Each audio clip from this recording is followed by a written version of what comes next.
The sound of Brenda Wilson's hand striking Mr. Jenkins' face echoed through the quiet neighborhood. Everyone froze. The 68-year-old veteran touched his reddening cheek, his service cap tilted from the impact. "How dare you question my authority?" Brenda shouted, standing tall in her designer outfit. The HOA president crossed her arms with a satisfied smirk. "This is my neighborhood. My rules." Mr. Jenkins didn't yell back. He just stood there, leaning on his cane, looking at the woman who had just hit him in front of a dozen shocked neighbors. "Someone call the police." Mrs. Gonzalez yelled from across the street, still holding her gardening tools. "She can't just hit people," added Mark Johnson, pulling his young daughter behind him protectively. Brenda turned to the gathering crowd, her face red with anger. "This is an HOA matter. The police have no jurisdiction here."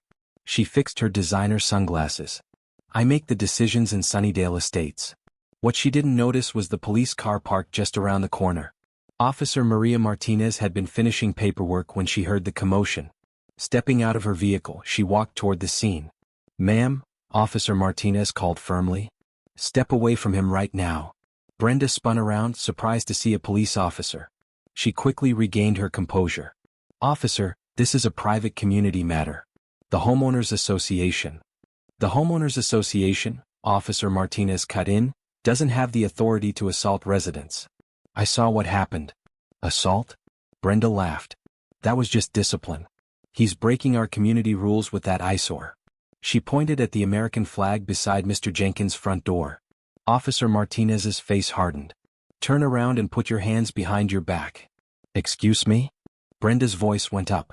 "You can't be serious. I'm the president of this HO. And I'm an officer of the law," Martinez replied calmly, "and you just committed assault with witnesses watching. Turn around." The crowd grew larger as Brenda's face turned bright red. "This is ridiculous. You can't arrest me for maintaining community standards. I pay your salary with my taxes." As Officer Martinez began reading Brenda her rights, the neighborhood watched in amazement. No one had ever seen Brenda face consequences before. "This isn't over," Brenda shouted as she was led to the police car. "I'll have your badge. I'll sue everyone." After Brenda was in the police car, Officer Martinez checked on Mr. Jenkins. "Are you all right, sir? Do you need medical attention?" Mr. Jenkins shook his head.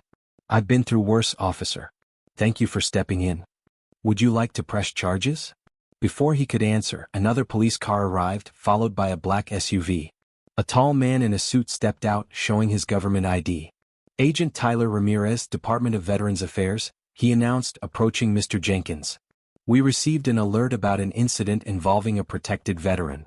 The neighbors looked at each other in confusion. "Protected veteran?" "Mr. Jenkins," Agent Ramirez said, "we need to talk privately about what happened." As they walked toward the porch, the crowd began to break up, talking excitedly. Emma Rodriguez, still recording on her phone, caught Mr. Jenkins' final words, "I just wanted to live in peace." No one in Sunnydale Estates knew it yet, but everything was about to change. 2 months earlier, Robert Jenkins had moved into 42 Maple Drive with little fanfare. The moving truck contained modest furniture, books, and memories from 30 years of military service. Widowed 5 years earlier, he had decided to leave his small apartment for a house where he could garden and enjoy retirement. On his first day, he hung a simple American flag beside his door and placed a wooden eagle on his porch. By the second day, he'd received his first HOA violation notice. "Decorations must be approved by the aesthetic committee before display," the notice read in bold red letters. It was signed by Brenda Wilson, HOA president. Mr. Jenkins folded the notice and walked to Brenda's house to introduce himself. Her husband Paul, a quiet man with tired eyes, answered the door. "She's not home," Paul said, looking nervous. "Committee meeting." "I'll try again tomorrow," Mr. Jenkins replied with a smile. "Just wanted to talk about this notice." Paul nodded. "Word of advice?" "Just take down whatever she complained about. It's easier that way." But Robert Jenkins hadn't survived 3 tours in Vietnam by taking the easy way out when principles were at stake. The next day he attended his first HOA meeting. The room went quiet when he entered. Brenda, seated at the head table, frowned immediately. "Mr. Jenkins, this meeting is for homeowners in good standing," she announced loudly. "Given your violations, I'm not sure you qualify." "That's why I'm here," he replied calmly, taking a seat. "To understand the rules and become a homeowner in good standing." Several neighbors smiled, impressed by his calm approach. Brenda did not. During the meeting, it became clear that Brenda ruled Sunnydale Estates with an iron fist. Every decision needed her approval. When Mr. Jenkins politely asked about displaying patriotic items, the room grew uncomfortable. "We maintain strict aesthetic standards here," Brenda explained with a tight smile. "Flags of any kind are only allowed on approved holidays. And your wooden eagle must be approved by me personally." "The eagle is a symbol of our nation's freedom," Mr. Jenkins explained. "As a veteran, it means a lot to me." "We all have things that mean a lot to us," Brenda replied dismissively. "I have a special fondness for proper lawn maintenance, which I notice you haven't mastered yet." Her three closest friends on the board laughed, showing Mr. Jenkins exactly how Sunnydale Estates operated. After the meeting, several neighbors approached him quietly, welcoming him to the neighborhood with apologetic smiles. "Don't let Brenda get to you," Maria Gonzalez whispered. "She's been making everyone miserable for years." "Why does everyone allow it?" he asked. Maria sighed. "She makes life difficult for anyone who challenges her. Most people just give up." Mr. Jenkins nodded. "I've faced worse." In the weeks that followed, Mr. Jenkins became known for his kindness. When Tom Mitchell's car wouldn't start, Jenkins was there with jumper cables. When little Sophia Taylor fell off her bike, he bandaged her knee and fixed her chain. When elderly Mrs. Patel struggled with groceries, he carried them inside for her. With each kind act, the neighborhood grew to like him more. Children waved when passing his house. Neighbors brought cookies and invited him to barbecues. Even teenagers stopped to chat when they saw him working in his garden. But with each violation notice that appeared on his door, grass half an inch too tall, recycling bin visible from the street, American flag displayed on a non-holiday, Brenda's anger grew. What made it worse was that Robert Jenkins never complained. He never argued. He simply continued living with dignity, making reasonable adjustments, and standing firm when principles were involved. "He's making me look bad," Brenda complained to her husband one evening after seeing Jenkins help the Rodriguez family carry a new couch inside. "People are questioning my authority." Paul just nodded and went back to his newspaper. "Something needs to be done," she continued, pacing their living room. This neighborhood was perfect before he arrived with his military stories and helpful attitude. What Brenda couldn't admit was that Robert Jenkins represented everything she wasn't. Truly respected, naturally kind, and not interested in power. His presence showed how hollow her authority was, and she couldn't stand it. The final straw came when Brenda overheard two board members discussing whether Jenkins should join the HOA committee. "He's fair and everyone respects him," Lisa Chin had said. "We could use someone like that. Plus, he wouldn't be scared of Brenda," Michael Okafor had added with a laugh. Brenda stormed home, making a plan. She would find a violation so big that even Jenkins' growing popularity couldn't save him. Then she'd make an example of him so nobody would dare challenge her again. Little did she know that fate had other plans. That Saturday morning started like any other in Sunnydale Estates. Mr. Jenkins was enjoying coffee on his porch, reading a book. His flag moved gently in the breeze, and his freshly washed 1985 Chevy pickup sat in the driveway. The pickup was his latest violation. According to Brenda's new notice, vehicles over 15 years old weren't allowed to be visible from the street. It was a rule she had made up the night before. No one else had ever heard of it. Instead of hiding his beloved truck, Mr. Jenkins had decided to wash it. If it was going to be visible, it might as well shine. He was on his second cup of coffee when Brenda's white Mercedes SUV screeched to a halt in front of his house. She jumped out, clipboard in hand, designer heels clicking on the pavement. "Mr. Jenkins," she called sharply. "We need to discuss your continued rule-breaking." Setting down his book, Jenkins stood up slowly, leaning on his cane. "Good morning, Mrs. Wilson. Beautiful day, isn't it?" His pleasantness only irritated her more. "Your truck," she said, pointing with her pen. "It violates our vehicle standards." "I wasn't aware of such a rule until your notice yesterday," he replied calmly. "I've read our HOA bylaws and couldn't find that restriction." "The board can implement new standards as needed," she snapped. "That old truck needs to be garaged or removed." Mr. Jenkins stepped down from his porch. "Mrs. Wilson, I've followed every reasonable request. I've trimmed my hedges to exactly 3 feet, painted my mailbox the approved shade of gray, and even changed my porch light to the model you specified. But my truck stays." Several neighbors, sensing trouble, paused their weekend activities to watch. Emma Rodriguez stepped outside, phone already recording. Brenda's harassment of the kind veteran had become something the neighborhood was documenting. This isn't a negotiation, Brenda said, voice rising. You signed the HOA agreement when you bought this property. I did, Jenkins nodded. And I've read it carefully. There's nothing in there about vehicle age restrictions. Brenda's face flushed. Do you think you're special? That rules don't apply to you because you were in the military? Jenkins sighed. This isn't about being special, Mrs. Wilson. It's about being fair. If you want to create new rules, they need to be properly voted on by all HOA members, not made up overnight to target specific residents. That's when Brenda stepped closer, her voice dropping to a hiss that still carried in the morning air. You think you've won them over with your helpful handyman routine and your sad war stories? This is MY neighborhood. I built this community. I decide who belongs here. No one person owns a community, Jenkins replied softly. We all contribute in our own ways. Contribute? Brenda laughed harshly. What have you contributed besides an ugly truck and tacky patriotic decorations? Several gasps came from the growing audience. No one had ever heard anyone describe the American flag as tacky before, especially not to a veteran's face. Jenkins straightened his shoulders, his expression serious but controlled. Mrs. Wilson, I've tried to be a good neighbor. I've respected your position even when I disagreed with your methods. But I will not stand here and listen to you disrespect the flag that my friends died for. He turned to walk back to his porch, ending the conversation. That's when it happened. Don't you dare walk away from me. Brenda shrieked, grabbing his shoulder. Jenkins turned, surprised, and Brenda's open palm connected with his cheek with a slap that echoed through the entire neighborhood. Time stopped. Everyone stood in shock.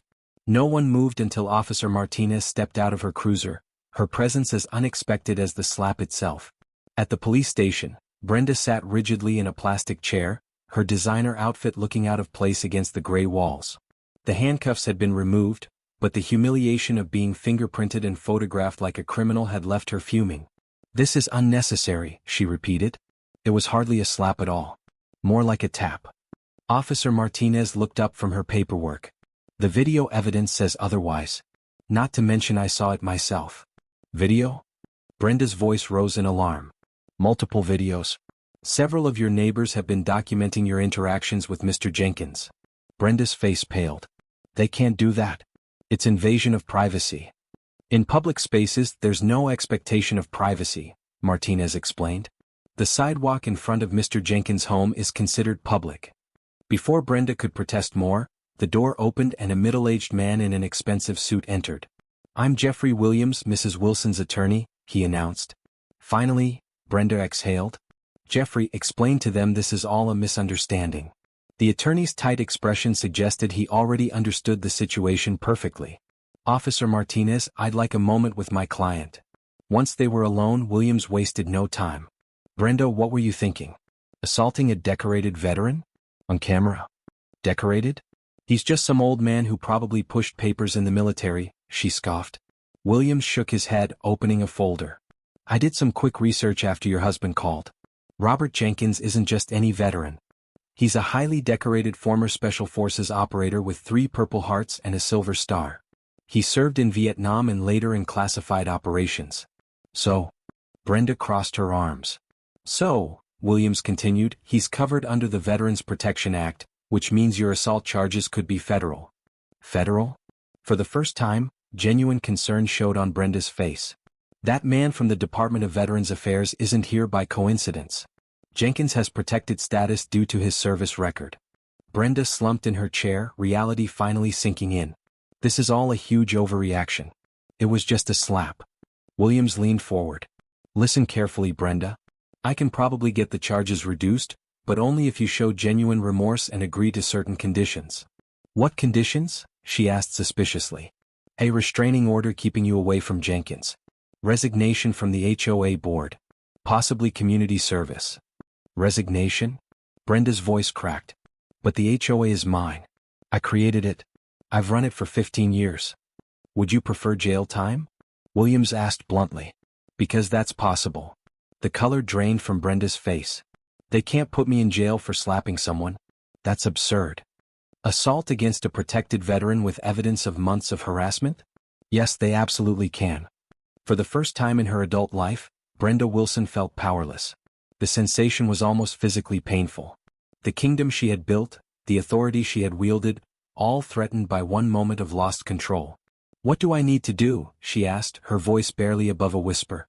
Back in Sunnydale Estates, word of Brenda's arrest spread quickly. Neighbors gathered in small groups, sharing information and expressing disbelief. "Did you see it?" Maria Gonzalez asked Lisa Chin. "Emma showed me the video. I still can't believe Brenda actually hit him." "I can," replied Michael Okafor. "She's been getting worse for months. Ever since Jenkins moved in, she's been obsessed with finding ways to drive him out." "But why?" Lisa wondered. "He's the nicest person in the neighborhood." "That's exactly why," Michael said. "He's everything she's not: respected, helpful without expecting anything in return. His presence exposes what Brenda really is." "A bully with a clipboard," Maria finished. At Mr. Jenkins' home, Agent Ramirez sat at the kitchen table looking concerned. "You should have told us when the harassment began," Ramirez said. "That's what the program is for." Jenkins shook his head. "I didn't want special treatment. I just wanted to live quietly." "Your service record entitles you to protection, sir. Especially given your operations and injuries." Jenkins rubbed his right leg, where an old combat wound still bothered him in rainy weather. "The neighbors didn't need to know about all that." "They didn't," Ramirez agreed. "But Mrs. Wilson crossed a line today. We can't ignore it." A knock at the door interrupted them. Officer Martinez entered, followed by Paul Wilson, who looked miserable. "Mr. Jenkins," Paul began hesitantly, "I came to apologize for my wife's behavior. Not just today but for everything over the past 2 months." Jenkins offered him a chair. "No need to apologize for someone else's actions, Paul." "I should have stepped in sooner," Paul continued, shoulders slumped. "Brenda hasn't always been like this. When we first moved here, she just wanted to build a beautiful community. Somewhere safe and clean where people could be proud to live." "What changed?" Jenkins asked gently. Paul stared at his hands. "Power, I guess. The more control she had, the more she wanted. After a while, the community wasn't about the people anymore, it was about the rules." "Her rules." Agent Ramirez cleared his throat. "Mr. Wilson, your wife is facing serious charges. Her attorney is discussing options with the prosecutor." Paul nodded. "I know. Jeffrey called me. She'll likely accept a plea deal." He turned to Jenkins. "Mr. Jenkins, I know it's asking a lot, but would you consider not pressing additional charges? Not for her sake but for the community's sake," Jenkins finished. "I understand." Officer Martinez looked surprised. "Sir, you have every right to pursue this case fully." "I know," Jenkins nodded. "But escalating won't heal this neighborhood." He turned back to Paul. "I won't press more charges on one condition. Brenda needs help. Real help. Whatever's driving this behavior needs professional attention." Paul's eyes filled with tears. "Thank you. I've been trying to get her to see someone for years. Maybe now she'll listen." Sunday morning dawned with a new feeling in Sunnydale Estates. The usual routines continued, but something fundamental had changed. Mr. Jenkins stepped onto his porch with his coffee, surprised to find a basket of freshly baked muffins with a note. "From your neighbors who should have spoken up sooner." As he settled into his porch swing, he noticed something unusual throughout the neighborhood. One by one, American flags appeared, on porches, in flower beds, on mailboxes. By mid-morning, nearly every home displayed some form of red, white, and blue. That afternoon, an emergency HOA meeting was called. The community center was packed. Paul Wilson sat alone in the back, uncomfortable but determined to be present. Michael Okafor called the meeting to order. "Given recent events," he began, "we need to address leadership changes in the HOA. Brenda Wilson has submitted her resignation, effective immediately." Murmurs spread through the room, mostly of relief. "We also need to review many regulations that have been implemented over the past few years," Michael continued. "It appears that several rules were never properly voted on." One by one, neighbors stood to share stories of Brenda's unfair rule enforcement, arbitrary changes, and retaliation against those who challenged her. Paul Wilson sat silently, accepting the criticism of his wife. When the initial venting subsided, Michael called for nominations for interim president until proper elections could be held. Multiple voices immediately called out, "Mr. Jenkins." Jenkins looked startled. "That's very kind, but I didn't come here to take over. I just wanted to live peacefully." "That's exactly why it should be you," Maria insisted. "You don't want power. You just want fairness." Despite his protests, the vote was unanimous. Robert Jenkins, the newest resident of Sunnydale Estates, was now its HOA president. 3 weeks later, Brenda stood in court for her sentencing. Her once perfect appearance had diminished, her hair less styled, her designer outfit replaced by a simple suit. "Mrs. Wilson," Judge Martinez began, "you've pleaded guilty to misdemeanor assault and harassment. Before I sentence you, do you have anything to say?" Brenda cleared her throat. "Your Honor, my attorney has advised me to express remorse for my actions, which I do." The words sounded rehearsed, empty of real feeling. "Mrs. Wilson, this court has reviewed evidence showing months of targeted harassment. What concerns me most is that I see no real understanding of the impact your actions have had." For the first time, Brenda's composure broke slightly. "What do you want from me? I've lost everything already. My position, my reputation, my friends, if they ever were my friends." "Perhaps that's the problem," the judge observed. "You're focused entirely on what you've lost, not on the harm you've caused." The judge turned to Jenkins. "Mr. Jenkins, would you like to make a victim impact statement?" Jenkins rose slowly, leaning on his cane. "Your Honor, I don't consider myself a victim. Mrs. Wilson's actions were wrong, but I believe she's already facing significant consequences." "That's remarkably generous," the judge noted. "I've seen what happens when cycles of revenge continue," Jenkins replied. "I'd rather see healing than punishment." Judge Martinez nodded thoughtfully before returning to Brenda. "Mrs. Wilson, you're fortunate that Mr. Jenkins has chosen compassion. Not everyone would be so forgiving."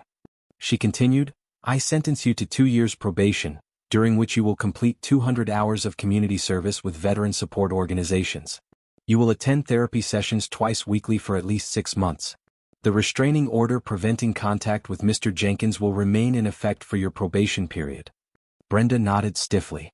"Additionally," the judge added, "you are prohibited from serving on any homeowners association for 5 years. At this, Brenda's head snapped up. 5 years. "Yes, Mrs. Wilson. Your abuse of power was central to this case. Consider it a time to reflect on how authority should be used." As they left the courtroom, Brenda found herself face to face with Mr. Jenkins in the hallway. "Why didn't you push for jail time?" she asked quietly. "You could have." Jenkins considered his response carefully. "Because jail wouldn't solve what's really wrong here." "And what's that?" she challenged.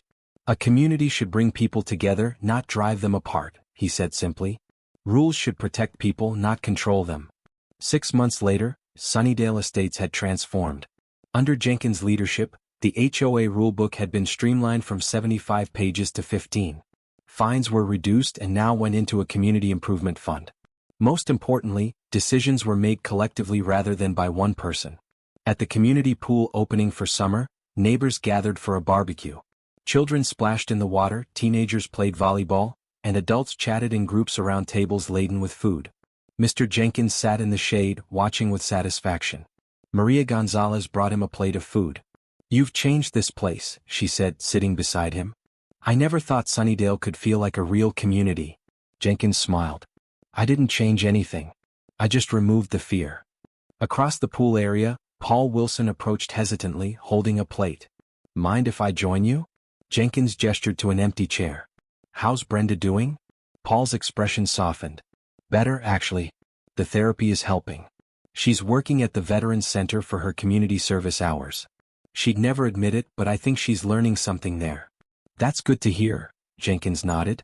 "She asked me to give you something," Paul said, pulling an envelope from his pocket. "Her therapist suggested it." Inside was a simple card with 2 handwritten words, "I'm sorry." Jenkins folded the card carefully and put it in his pocket. "Tell her I accept her apology and I hope she's finding peace." As the sun set over Sunnydale Estates, American flags still flew from many homes, no longer as a protest, but as a symbol of the community they had become. Mr. Jenkins watched the children playing, the neighbors laughing together, and felt a sense of peace he hadn't known since before his military days. Sometimes, he reflected, the greatest battles aren't won with weapons or force, but with dignity, compassion, and the courage to stand firm for what's right. Even against the most entitled HOA Karen who thought she couldn't be arrested.